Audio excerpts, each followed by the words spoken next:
Prime minister ने इजलास के दौरान अटॉर्नी जनरल और कानूनी टीम को कहा कि समरी आज ही भेजें, अभी और अर्जेंट। ऑपोजिशन कह रही है हुकूमत गिरा देंगे, धमकियां दे रहे हैं, ओआईसी कॉन्फ्रेंस नहीं होने देंगे। प्राइम मिनिस्टर कह रहे हैं कि 3 हफ्तों के बाद नाला लई का भी इफ्तिताह करने जा रहे हैं। कल की बड़ी मुलाकात के बाद अब गेम वापस पलट रही है। 3 अरकान ने कहा है कार्रवाई ना करें तो हम वापस हुकूमती कैंप में आने के लिए तैयार हैं। सारी चोर जमातें इकट्ठी हो गई इमरान खान को गिराने के लिए। मैं इमरान खान के साथ आखिर तक खड़ा हूंगा। ये आखिर तक खड़े हुए हैं। मखसूस नशिस्तों पर बिकने वाले लोगों का नाम हुकूमत किसी भी वक्त वापस विथड्रॉ कर सकती है और वो वोट डालने के काबिल या अहल नहीं रहेंगे। बिस्मिल्लाहिर्रहमानिर्रहीम, अस्सलाम वालेकुम। मैं हूं अब्दुल कादिर और आप देख रहे हैं आपका अपना फेसबुक और यूट्यूब चैनल। आज तारीख है 19 मार्च और दिन है हफ्ते का। अब से कुछ देर पहले मैं बनी गाला से वापस आया, सारी पॉलिटिकल एक्टिविटीज़ को कवर करके। प्राइम मिनिस्टर की ज़ेर सदारत कुछ अहम इजलास हुए, फिर उनकी कानूनी टीम के कुछ बहुत ही अहम रहनुमाओं के साथ वक्त बिताने का मौका मिला। ये सारी जो इस वक्त क्योस जैसी सूरत हाल है उसमें कानूनी आईनी पोजीशन क्या है, हुकूमत आखिर क्यों इतना कॉन्फिडेंट है और कौन सी ऐसी वजूहात है जिनकी बिना पर हुकूमत को लगता है कि इस सारी सूरत हाल में भी बाजी पलट सकती है, ये जानने की कोशिश की। आप में से भी बहुत सारे लोग इसी कन्फ्यूजन का शिकार हैं, क्या इमरान खान का इक़्तिदार बच रहा है या नहीं, इस माइंड गेम में, इस नर्व गेम में कौन आगे जा रहा है। तो बहुत सारे सवालात के जवाब मिले हैं। एक तरह से ऐसा लग रहा है कि गेम फिर से पलट रही है, क्योंकि इमरान खान की जो आज की स्ट्राइक है उसके बाद नताइज थोड़े से मुख्तलिफ हो सकते हैं। जो बॉडी लैंग्वेज आज अगर आप प्राइम मिनिस्टर इमरान खान की तकरीर में देखें, जो बातें उन्होंने की हैं वो भी काफ़ी इशारे दे रही हैं इस वक्त, क्योंकि कल एक बहुत अहम और बड़ी मुलाकात हुई, कुछ बड़ों की मुलाकात हुई। उसकी तफसीलात सामने नहीं आ सकी। आप में से भी बहुत सारे लोगों ने पूछा उस मुलाकात के बारे में बताएं।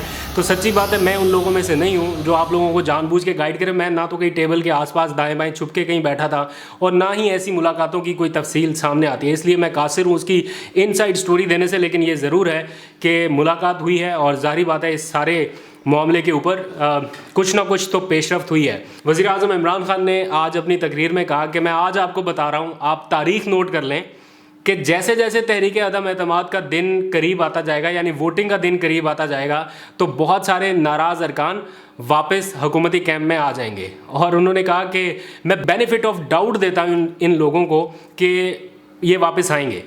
तो हुकूमत अपनी पूरी कोशिश कर रही है इस सारे मामले पे। जो आज की स्ट्राइक है कल के सदारती रेफरेंस के बाद, वो था 14 अरकान को शोकाज नोटिस जारी करना। ये ऐसा नहीं है कि हुकूमत ने शोकाज नोटिस जारी करके अपनी गेम और ख़राब कर ली है कि वो नाराज़ अरकान मज़ीद ना नाराज़ हो जाए। ये ज़रूरी था क्योंकि हुकूमत जो आइनी और कानूनी पोजीशन ले चुकी है उसके लिए बड़ा ज़रूरी था कि ये शोकाज नोटिस बर वक्त जारी कर दिए जाते, ताकि ज़रूरत पड़ने पर इस शोकाज नोटिस को जवाज़ बनाते हुए कार्रवाई हो जाए। अब आखिरी मोहलत दी गई है इन अरकान को कि ये अगर वापस हुकूमती कैंप में आना चाहें तो आ सकते हैं। 22 मार्च दिन 2 बजे आखिरी वक्त है और चेयरमैन पीटीआई यानी वज़ीर आज़म इमरान खान के रूबरू पेश होकर वजाहत देने का मौका दिया गया है। हुकूमती ज़राए का ये दावा है कि 3 अरकान ऐसे हैं जिन्होंने वापसी के लिए हुकूमत से रब्ता किया है, लेकिन मशरूत रब्ता हुआ है कि वो वापस आने के लिए तैयार हैं, लेकिन उनके खिलाफ कार्रवाई ना की जाए। अब ये सारी जो गेम है ये समझने की है कि मुसीबत पड़ गई है ऑपोजिशन के कैंप को, क्योंकि वज़ीर आज़म इमरान खान इस इनिंग को लंबा लेके जाना चाहते हैं और जो उनकी कानूनी टीम के इंतहाई अहम रुकन हैं उनसे मेरी बात हुई। नाम नहीं मैं उनका ले रहा, लेकिन उनके मुताबिक ये फौरी तौर पर फैसला होने वाला नहीं है। अगर किसी को ये लगता है कि 2 दिन के अंदर अंदर वज़ीर आज़म इमरान खान के हवाले से फ़ैसला हो जाएगा तो ये गलत है। अभी गेम थोड़ी सी लंबी चलेगी और इसी की परेशानी झलक रही है ऑपोजिशन रहनुमाओं के आज के अब से कुछ देर पहले ताज़ा बयानात पर। मैं टीवी स्क्रीन पर देख रहा था, एक तरफ प्राइम मिनिस्टर इमरान खान और दूसरी तरफ पूरी ऑपोजिशन। ये टीवी स्क्रीन पर भी नज़र आ रहा है। वज़ीर आज़म इमरान खान का खिताब, ऑपोजिशन रहनुमाओं की मीडिया से गुफ्तगू। ऑपोजिशन के लोग वही हुकूमत गिरा देंगे, वो सारा कुछ तहरीक अदम एतमाद, और इधर प्राइम मिनिस्टर इमरान खान बता रहे थे कि 3 हफ्तों के बाद हम नाला लई का मंसूबे का बाकायदा आगाज़ करने वाले हैं। तो वहाँ से भी बॉडी लैंग्वेज का और अप्रोच का और वो नर्व्स की जो गेम है उसका थोड़ा आइडिया हो जाता है कि किस तरह से बातचीत हो रही है। ऑल्दो कि उन्होंने, इमरान खान साहब ने भी पॉलिटिकल मामलात के ऊपर गुफ्तगू की। अब मसला ये है, हुकूमत जितना लंबा लेके चलेगी उतना मुश्किल हो गई ऑपोजिशन के लिए इतने लोगों को मैनेज करना, संभालना और उनको सेफ कस्टडी में रखना। तो वो लोग भी कहीं ना कहीं बाहर निकलने वाले हैं। और जो अब हो रहा है हर उस शख्स के साथ जो बाहर निकल रहा है, आपने नूर आलम खान के साथ देख लिया कि क्या हुआ और वो वीडियो वायरल है। और जिस तरह राजा रियाज की टेलीफोनिक कॉल लीक हुई वो भी आपने देख लिया कि लोग एग्रेसिव हैं, गुस्से का इजहार कर रहे हैं, और मुझे नहीं लगता कि इन लोगों को इनके हलकों पे जाने पे कोई शाबाशी देगा कि आपने बड़ा अच्छा काम किया, बड़ा जितना मर्जी आप सूरतों पे हाथ रख लें, कस्में कुराने जितना मर्जी उठा लें, लेकिन लोग इस वक्त जितने गम और गुस्से का इजहार कर रहे हैं ये लोग नहीं छोड़ने वाले, और इसी का अंदाज़ा हर आने वाले दिन के साथ होता जाएगा। हुकूमत जितना इसको लंबा खींचेगी उतना अपोजिशन के लिए नुकसानदेह होगा, और इसी वजह से आज अपोजिशन रहनुमाओं ने धमकी दी है कि अगर 21 मार्च को बुलाए जाने वाले कौमी असम्बली के इजलास के पहले दिन कार्रवाई ना हुई तहरीक अदम एतमाद पर, तो हम धरना देंगे और देखेंगे कि किस तरह फिर हुकूमत OIC की कॉन्फ्रेंस कराती है। आप इमरान खान की मुखालफत में पाकिस्तान को बदनाम करने के लिए या पाकिस्तान के नाम पर कोई धब्बा नहीं लगा सकते, इसकी इजाज़त किसी सूरत नहीं दी जा सकती। आपने सियासत करनी है, अपोजिशन करनी है, आप खुल खिला के करें, लेकिन not at the stake of Pakistan. Pakistan को ज़रा एक लम्हे के लिए आप साइड पर रखें। ये OIC कॉन्फ्रेंस इमरान खान की ज़ाती कॉन्फ्रेंस नहीं है, ये पाकिस्तान की कॉन्फ्रेंस है, और अगर इसको आप सबोटाज करने के लिए कोई धमकी देंगे तो मेरा नहीं ख्याल कि वो कोई वैलिड रीज़न है। और दूसरी तरफ शहबाज शरीफ साहब का आप माइंड गेम और अप्रोच को देखें। एक तरफ है एब्सोल्युटली नॉट कहने की क्या ज़रूरत थी, और दूसरी तरफ है कि OIC की कॉन्फ्रेंस कैसे होगी। तो ये दोनों माइंड गेम्स और अप्रोच को आप सामने रखते हुए फैसला करें। अच्छा, जैसे मैंने आपको बताया कि लोगों का बाहर निकलना जिस तरह मुश्किल हो रहा है, एहतजाज हो रहा है, अब इनमें से एक पॉइंट ऐसा है कि ऑपोजिशन के कैंप में कुछ हुकूमती अरकान ऐसे भी गए हैं जो डायरेक्ट इलेक्शन नहीं लड़े, जो मखसूस नशिस्तों पर गए हैं, और हुकूमत किसी भी वक्त चाहे तो उन मखसूस नशिस्तों पर मुंतखब होने वालों का नाम वापस ले सकती है, और वो वोट डालने के काबिल नहीं होंगे, अहल नहीं होंगे। इसलिए हुकूमत अभी लास्ट तक जाएगी, आखिर पर जाके देखना है कि किन किन लोगों के नाम फौरी तौर पे विदड्रॉ करने हैं। ये कानूनी टीम की राय है जिनसे मेरी बात हुई, मुझे इसके बारे में हतमी और फाइनल मालूम नहीं है कि क्या कानूनी प्रोसेस होगा, लेकिन वो कहते हैं कि हम किसी भी वक्त उनके नाम विदड्रॉ करा सकते हैं जिसके नतीजे में वो वोट डालने के अहल नहीं रहेंगे।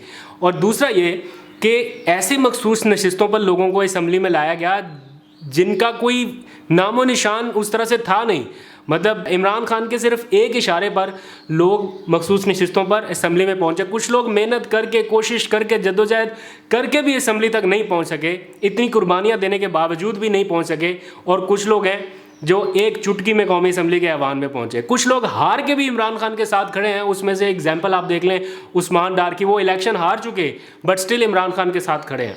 और दूसरी तरफ ऐसे लोग जिनको कुछ भी एफर्ट नहीं करनी पड़ी, कोई इलेक्शन नहीं लड़ना पड़ा, किसी का आमना सामना नहीं हुआ, वो असम्बली में पहुंचे और आज वो जीत कर भी इमरान खान के खिलाफ आ रहे हैं। तो ये अपना अपना ज़र्फ है, कोई हार के भी साथ खड़ा है और कोई जीत के भी दूसरी पार्टी में जा रहा है, लेकिन इन लोगों का मुहासबा एट द एंड होना है और पता सबके सामने आएगा। और दूसरी तरफ वो अहमद हसन डेढ़ नाम के रुकने असम्बली हैं, मैंने वो कवर किया हुआ है उनका धरना जलसा, जब वो बनी गाला में आके उन्होंने कैंप लगाया और उन्होंने शोर शराबा शुरू कर दिया कि मुझे टिकट नहीं मिली, मैं इमरान खान का नज़रियाती वर्कर, मेरी कुर्बानियाँ, मेरा ये मेरा वो।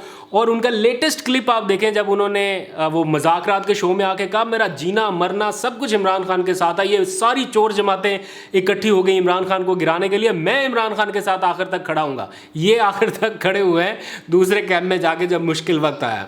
इमरान खान ने सिकंदर बोसन को दिया हुआ टिकट वापस करके अहमद हसन को दिया था कि इस बंदे का बनी गाला में एहतजाज चल रहा है, नज़रियाती वर्कर है, इसलिए इसको टिकट दे दे। ये कीमत अदा की है उस टिकट की और उस इज़्ज़त की जो इमरान खान के एक हुक्म की वजह से इनको मिली थी। यही वजह है कि 27 मार्च का जो जलसा हो रहा है उसकी पूरी थीम जो है वो अमर बिल मारूफ व नही अनिल मुनकर की बुनियाद पर रखी गई कि सच के साथ कौन खड़ा है और झूठ के साथ कौन खड़ा है। प्राइम मिनिस्टर इमरान खान ये कहते हैं कि उस दिन फैसला होगा कि अवाम किसके साथ खड़े हैं, और जितने दिन हुकूमत को मिलते जा रहे हैं उतनी तेज़ी से अवाम इमरान खान के साथ है। मैं पूरी कोशिश कर रहा हूँ कि आप लोगों को वो सवाद वाला जलसा दिखाऊँ, उसमें अवाम कितने एग्रेसिव थे और क्या क्या कुछ कहा। मुझे वक्त नहीं मिल रहा उसकी एडिटिंग के लिए बिकॉज ये इतनी ज़्यादा पॉलिटिकल हैपनिंग्स हो रही हैं, तो कोशिश करूँगा कल संडे है तो कल मैं आपको वो सारा व्लॉग दिखा सकूँ। आई होप कि आप समझ सकते हो काफ़ी लेट हो रहा है मेरे लिए, लेकिन सदारती रेफरेंस के हवाले से फ़ैसला ये हो गया है कि आज ही उस पर समरी जाएगी। और प्राइम मिनिस्टर इमरान खान ने मीटिंग के दौरान अटॉर्नी जनरल को और कानूनी टीम को कहा कि समरी अभी भेजें, आज ही भेजें, और आज ही उस समरी की अप्रूवल होगी और ये समरी थ्रू प्रेसिडेंट फिर सदारती रेफरेंस के लिए फाइल हो जाएगी और आई होप कि मंडे को इसके ऊपर भी हेयरिंग हो सकती है। सुप्रीम कोर्ट के सामने इस रेफरेंस की शक्ल में 2 आसान और सादा सवाल रखे जाएंगे जिसकी तशरीह का पूछा जाएगा। नंबर 1, क्या मुनहरिफ अरकान का वोट काउंट होगा या नहीं, और दूसरा ये कि अगर ये अरकान पार्टी पॉलिसी की खिलाफ वर्जी करते हैं तो इनकी नाअहली की मुद्दत क्या होगी, क्योंकि जिस चीफ जस्टिस के सामने ये केस जा रहा है उसी चीफ जस्टिस की सरबराही में 2018 में एक बेंच ये फैसला दे चुका है कि जहां पर नाअहली की मुद्दत का तयन ना हो वहां पर नाअहली ताहयात होगी। तो मौजूदा चीफ जस्टिस अपने उस फैसले की रोशनी में जो उन्होंने बेंच के सरबराह के तौर पर दिया था, क्या फैसला सुनाएंगे, इसके ऊपर सबकी नज़रें लगी हुई हैं। ये एक ऐसी मूव है जिसके नतीजे में मुनहरिफ अरकान पर ताहयात नाअहली जैसा दबाव या प्रेशर डाला जा सकता है और उनको आखिरी मौका दिया जाएगा कि वक्त रहते वो अभी भी वापस पार्टी में शामिल हो जाएं या पार्टी पॉलिसी पर अमल दरामद करें।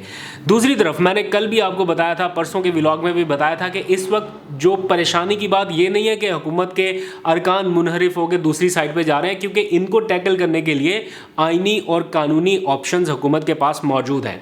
असल ख़तरा इत्तेहादियों के उस ऐलान से है जो आइंदा 48 घंटों या 72 घंटों में मतवक्की है। ये भी वैसे एक मजाक ही बन गया 48-72 घंटे, लेकिन बहरहाल एट द एंड तो डिसीजन इत्तेहादियों को करना ही करना है। उस ऐलान पर पूरी गेम डिपेंड कर रही है। अब इत्तेहादी ये देख रहे हैं कि मुनहरिफ अरकान हुकूमत के कैंप में वापस जा सकते हैं या नहीं, या हुकूमत कामयाब हो सकती है उनको वापस लाने में या नहीं। तो उस सूरत में इत्तेहादी अपना फैसला करेंगे। हुकूमत को असल जो धचका पहुंच सकता है या परेशान कुन सूरत हाल हो सकती है वो सिर्फ़ और सिर्फ उस सूरत में होगी जब इत्तेहादी हुकूमत का साथ ना देने का बाज़ाब्ता ऐलान कर दें। और ये बात भी एक तकरीबन तयशुदा है कि ये ऐलान तमाम इत्तेहादी यानी MKM, काफ लीग और BAP के लोग मुश्तरका तौर पर किसी प्रेस कॉन्फ्रेंस में करेंगे। ये 17 लोग फाइनल फेट जो है वो डिसाइड करेंगे इस हुकूमत की। तो हुकूमत के राब्ते जारी हैं इत्तेहादी जमातों से भी, और जो अपने लोग हैं यानी जहांगीर तरीन के ग्रुप के जो लोग हैं, इत्तला यह है कि उनमें से भी 2-3 लोग वापस खिसक के हुकूमत के पास आ रहे हैं। ये कंफर्म्ड इत्तला मैं आपको बता रहा हूँ, फाइनल आपको एक आध दिन में अनाउंसमेंट भी इसकी हो सकती है। ठीक है, उनके हुकूमत के साथ तहफ़्फ़ुज़ात रहे हैं, इमरान खान के साथ जो भी उनके पर्सनल मामलात हैं, लेकिन एट द मोमेंट उनको फाइनल डिसीजन करना है कि वो अपने अरकान को किस कैंप में भेज रहे हैं। इस मौके पर जहांगीर तरीन अगर हुकूमत का साथ देते हैं तो मेरे अपने ज़ाती ख्याल में उनका जो मॉरल वैल्यू है वो बहुत हाई रैंक पर चला जाएगा। तो ये सारे कुछ कार्ड्स हैं जो अभी प्ले होना बाकी हैं, जिनका फैसला अभी आना बाकी है। तो जब तक ये इत्तेहादियों वाला सारा मामला नहीं हो जाता, सिर्फ ये मुनहरिफ अरकान के कैंप ज्वाइन करने से कोई फ़र्क नहीं पड़ने वाला। फ़र्क तो पड़ता है, डैमेज तो होगी सिचुएशन, लेकिन उस नहज तक नहीं जाएगी कि बस एवरीथिंग इज़ एंड, अब कोई सोल्यूशन नहीं है। उस नहज पर जाने से पहले इत्तेहादियों को राम करना ज़रूरी है, और आज भी कुछ राब्ते हो रहे हैं। इनकी अपडेट मैं आपको बताता रहूँगा। आज तक के लिए इतना ही। उम्मीद है आपको आईनी कानूनी पोजीशन वाज़ेह होगी। कोई क्वेश्चन हो तो कमेंट सेक्शन में पूछ सकते हैं, और अगर अच्छे से समझ आई है तो ज़रा सब्सक्राइब वाला बटन भी दबा दें। काफ़ी मेहनत होती है इतनी सारी रिसर्च करने में। आज तक के लिए इतना, अपना बहुत सा ख्याल रखिए। खुदा हाफिज़।